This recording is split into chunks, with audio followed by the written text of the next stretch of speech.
Les peupliers ne sont pas les bienvenus dans le marais poitevin. Il faut donc les couper pour permettre à d'autres arbres de pousser, comme le frêne, une essence caractéristique de ces zones humides, ou plus précisément le frêne tétard.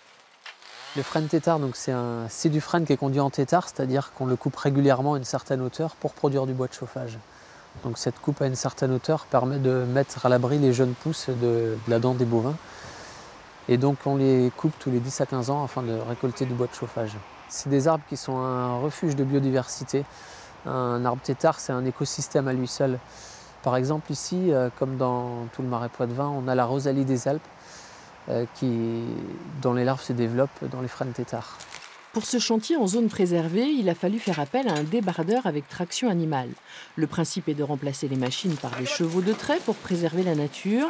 Dans les zones humides, les équidés ne tassent pas le sol comme les tracteurs et peuvent évoluer entre les arbres sans abîmer les pousses. Mais pour mettre en place cette pratique, il faut de nombreuses années. Un bon cheval, il faut 5 ans pour qu'il soit fini bien comme il faut.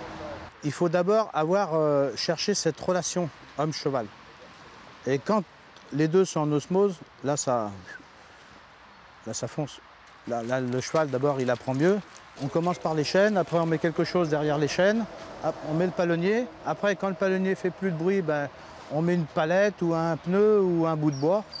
Les peupliers coupés, eux, seront ensuite vendus à des fabricants de cagettes et de pâte à papier.